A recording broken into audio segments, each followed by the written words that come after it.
എല്ലാവർക്കും എൻ്റെ ഹൃദയം നിറഞ്ഞ നമസ്കാരം. ഒരുപാട് സന്തോഷത്തോടു കൂടിയാണ് ഞാനിവിടെ വന്നത്. ഇപ്പം അതിനൊരു ഇച്ചിരി കുറവ് എന്ന് പറയുന്നത്, ആസിഫ് അലി കൂടെ വരില്ല എന്നാണ് ഞാൻ വിചാരിച്ചത്. പക്ഷെ ആള് കയറി വന്നത് ഇല്ലായിരുന്നെങ്കിൽ എനിക്ക് ആ ഫുൾ ഇത് എനിക്ക് കിട്ടിയെന്ന്. കാരണം എനിക്കിത് സംഭവിക്കാറുണ്ട്. മുമ്പ് ആൽബർട്സിൽ ഇതുപോലെ ജനഗണമന എന്ന സിനിമയുടെ പ്രൊമോഷന് പോയി എന്നെയാണ് വിളിച്ചത്. ഞാനവിടെ ചെന്നപ്പോൾ പൃഥ്വിരാജും കൂടെ ഉണ്ടായിരുന്നു, ആളെടുത്തുണ്ട്. എനിക്ക് എപ്പോഴും ഇങ്ങനെ സംഭവിക്കാറുണ്ട്. എന്നെ ഒറ്റയ്ക്ക് ഒരിക്കൽ നിങ്ങൾ വിളിക്കണം, ഞാൻ വരും. അപ്പോൾ എന്തായാലും ഒരുപാട് സന്തോഷമുണ്ട്. നമ്മുടെ സിനിമ ഓഗസ്റ്റ് 2-ാം തീയതി റിലീസാണ്. എന്തായാലും നിങ്ങൾക്ക് എല്ലാവർക്കും ഇഷ്ടപ്പെടുന്ന ഒരു മൂവി ആയിരിക്കും. കാരണം വീട്ടിനകത്ത് ഒറ്റയ്ക്ക് ഇരിക്കുന്ന ആളാണെങ്കിൽ ചിലപ്പോൾ ഇത് ഇഷ്ടപ്പെടണമെന്നില്ല. വീട്ടിൽ നിന്ന് പുറത്തു പോയിട്ടുള്ള എല്ലാവർക്കും റിലേറ്റ് ചെയ്യാൻ പറ്റുന്ന ഇതുപോലുള്ള കഥാപാത്രങ്ങൾ, ഇതുപോലുള്ള വ്യക്തികളൊക്കെ നിങ്ങൾ കണ്ടിട്ടുള്ളതായിരിക്കും. തീർച്ചയായിട്ടും നല്ലൊരു എന്റർടൈൻമെന്റ് ആണ്. നിങ്ങൾ ഓഗസ്റ്റ് 2-ാം തീയതി തിയേറ്ററിൽ ചെന്ന് കാണുക. ഒപ്പം ഈ എല്ലാ പ്രഷേഴ്സിനും എൻ്റെ എല്ലാവിധ ആശംസകളും അറിയിക്കുന്നു. ശരിക്കും അറിയാലോ, ഇവിടെ നിന്നൊക്കെ പോയി കഴിഞ്ഞാലാണ് ഏറ്റവും ജീവിതത്തിൽ നല്ല മെമ്മറീസ് ഒക്കെ കിട്ടുന്നത്. കലാലയ ജീവിതമാണ്, പറയാതെ തന്നെ അറിയാം. നമ്മൾ അവിടെ നിന്ന് പുറത്തു പോയതിനു ശേഷം തിരിച്ചു വരുമ്പോൾ ഇതൊരു സന്തോഷമെന്നറിയാം. അപ്പോൾ തീർച്ചയായിട്ടും അത് മാക്സിമം നേരത്തെ പറഞ്ഞ പോലെ നല്ല പ്രണയങ്ങൾ ഉണ്ടാവട്ടെ, നല്ല സൗഹൃദങ്ങൾ ഉണ്ടാവട്ടെ, സൗഹൃദമായിരിക്കട്ടെ നിങ്ങളുടെ ലഹരി എന്ന് മാത്രം പറഞ്ഞുകൊണ്ട് എല്ലാവർക്കും നല്ലത് മാത്രം വരട്ടെ ആശംസിക്കുന്നു. Thank you.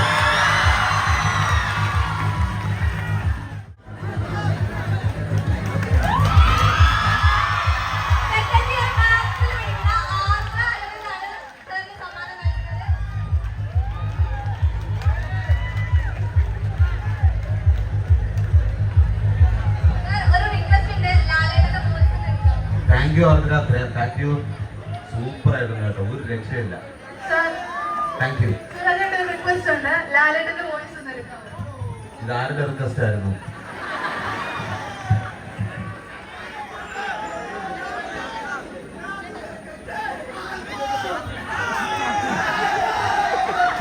ഇതാരാ ചോദിച്ചിട്ട്? Thank you. ആരായാലും ഇത് ഒരുപാട് തവണ നിങ്ങൾ കേട്ടിട്ടുള്ളതാണ്, അതുകൊണ്ട് എടുക്കാനൊരു ചമ്മലുണ്ട്. പുതിയ മിമിക്രി താരങ്ങളൊക്കെ ഇവിടെ ഉണ്ട്.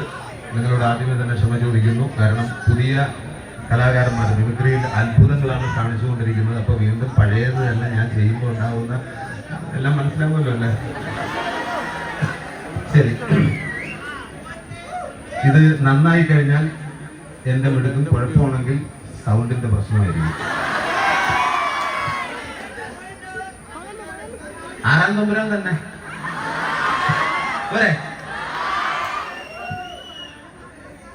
കൂടും കൂട്ടുമില്ലാത്ത പ്രവാസിയുടെ ബെല്ലാരം കണ്ടുകൊണ്ടിരിക്കുന്ന ഒരു വീരം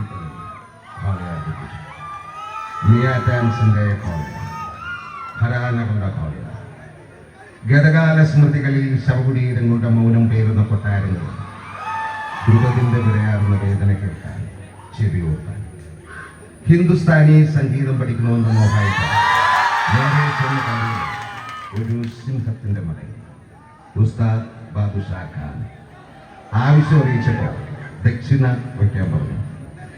ഒരു തെണ്ടിയുടെ ഓട്ടക്കേശിൽ എന്തുണ്ട്? സബ്ലോകി സിന്ദഗി ജോ കഭി നഹീ കബൽ.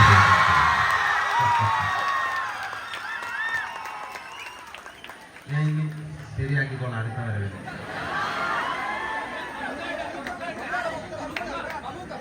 അങ്ങനെ പോട്ടെ.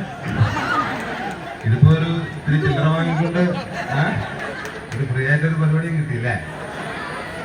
ശരി, അങ്ങനെയാണെങ്കിൽ എനിക്ക് മമ്മൂക്കയുടെ 2 ഡയലോഗ്.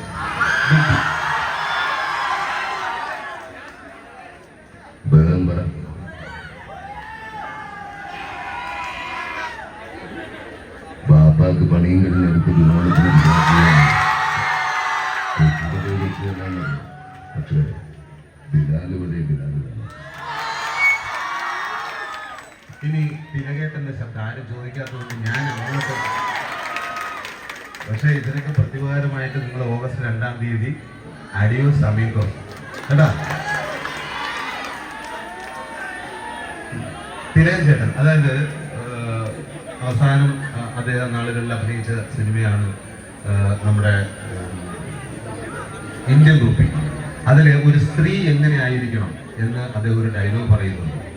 അത് മനസ്സെന്നൊക്കെ പറയുന്നുണ്ടല്ലോ, അതിൻ്റെ ഉള്ളിലേക്ക് ഇറങ്ങിച്ചില്ല. ഇനി അതിന് വേറെ മനസ്സ് കാണിച്ചു തരാൻ വേറെ ആർക്കും കഴിയുമെന്ന് എനിക്ക് തോന്നുന്നില്ല. ഇതാ ശ്രദ്ധിച്ചു, അവസാന നാളുകൾ അലിമ്പ് വിറേ കണ്ടോ, റെഡി. തിലകൻ ചേട്ടൻ